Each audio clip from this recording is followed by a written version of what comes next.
안녕하세요. 와우중개사입니다. 오늘은 용도지역에 대해서 설명드리겠습니다. 용도지역은 땅을 보는 기초이자 필수사항이기 때문에 반드시 익숙해져야 합니다.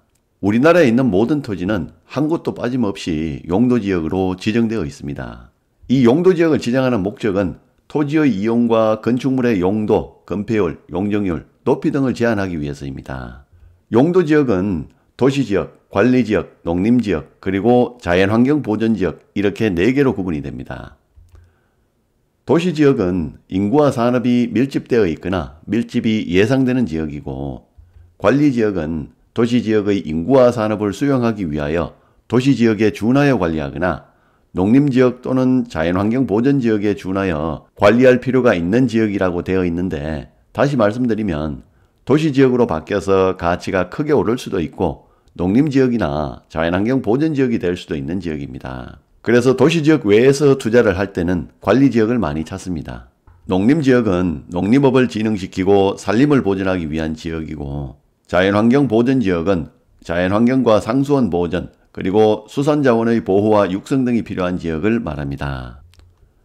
그러면 먼저 용도지역을 세부적으로 살펴보고 용도지역이 실제 어떻게 구성되어 있는지, 그리고 용도지역을 쉽게 확인하는 방법을 나중에 설명드릴 테니까 끝까지 시청해 주시기 바랍니다.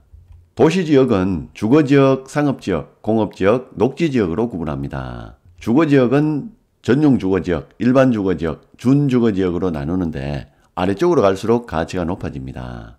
일종전용은 단독주택 중심으로 지으라는 지역입니다.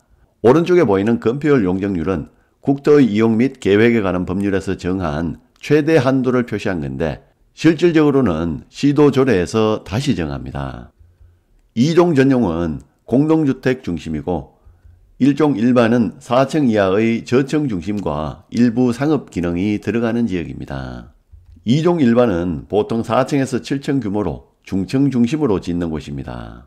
3종 일반은 중층이나 고층이 많은 지역인데 아파트 단지는 대부분 3종 일반에 지어진다고 보면 됩니다. 준주거는 주거와 업무, 상업 기능이 같이 들어가는 지역인데 오피스텔이 준주거부터 들어갈 수 있습니다. 상업지역으로 와서 중심상업지역은 도심, 부도심의 업무와 상업 기능을 확충하는 지역인데 대표적으로 명동이 중심상업지역입니다. 일반상업지역은 일반적인 상업과 업무 기능을 담당하는 지역이라고 하는데 대부분의 상업지역이 일반상업지역이라고 보시면 됩니다. 대로변 사거리 주변에 높은 건물이 들어서 있으면 대부분 일반상업지역입니다. 유통상업지역은 도시 안팎의 유통기능을 증진하는 지역인데 가락시장, 노량진시장 같은 곳입니다. 근린상업지역은 근린지역에서 일용품과 서비스 공급을 하는 지역이라고 하는데 홍대 입구역 근처나 금천구 홈플러스 근처가 대표적인 근린상업지역입니다. 공업지역에서 전용공업지역은 중화학공업이나 공해성공업이 들어가는 지역인데 서산이나 부산의 바닷가 공단 쪽에 가면 있습니다. 일반공업지역은 환경을 저해하지 않는 공업을 배치하는 지역인데 대부분의 공단이 일반공업지역입니다. 중공업지역은 경공업 중심이고 주거와 상업 그리고 업무 기능이 보완된 지역인데 영등포나 성수동 같은 도시 내부에서도 많이 볼 수 있습니다. 녹지지역으로 와서 보존녹지는 도시의 자연환경, 경관, 수림, 녹지를 보존하는 지역인데 보존녹지는 개발이 힘듭니다. 생산녹지는 농업 생산을 위해서 개발을 유보해 놓은 지역이고, 자연녹지는 불가피할 경우 제한적으로 개발을 하기 위해서 지정한 지역입니다. 관리지역으로 와서 보존관리지역은 자연환경보전지역에 준하여 관리하는 지역인데 이 지역도 개발이 아주 힘들다고 보면 됩니다. 생산관리지역은 필요할 경우 농림지역으로 편입할 목적으로 지정한 지역입니다. 계획관리는 도시지역으로 편입이 예상되는 지역에 지정하는데 투자는 여기에 많이 합니다. 농림지역은 농림업의 진흥과 산림을 보호하기 위해서 지정하는 지역이고, 자연환경보전지역은 자연환경, 수자원, 해안, 생태계, 상수원, 문화재의 보전과 수산자원의 보호 및 육성을 위해서 지정한 지역입니다. 네, 용도지역에 대한 개념적인 설명은 마쳤습니다. 그러면 실질적으로 용도지역이 우리 주변에서 어떻게 형성되어 있는지 보겠습니다. 삼성역을 기준으로 보고 있습니다. 테헤란로와 영동대로가 이렇게 지나갑니다. 대로변 그리고 사거리를 중심으로 가치가 가장 높은 상업지역이 이렇게 형성이 됩니다. 삼성역 왼쪽편은 과거부터 개발이 많이 된 지역이어서 상업지역이 두텁게 깔려 있습니다.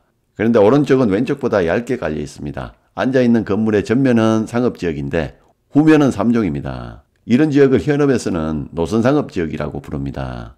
아무래도 이쪽은 탄촌 쪽에 가까워서 그런 것 같습니다. 상업지역 바로 안쪽, 그러니까 대로 중심지에서 좀 떨어지면 상업지역보다 가치가 낮은 3종 일반이 일반적으로 들어옵니다. 3종보다 더 안쪽에는 2종이 들어오고 경우에 따라서는 이렇게 일종 전용으로 지정된 곳도 있습니다. 대로가 3종인 것은 대로 안쪽은 보통 2종 일반이라고 보시면 됩니다.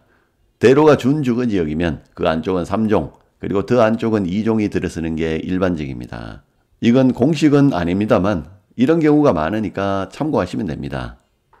마지막으로 지도에서 용도지역을 쉽게 확인하는 방법을 설명드리겠습니다.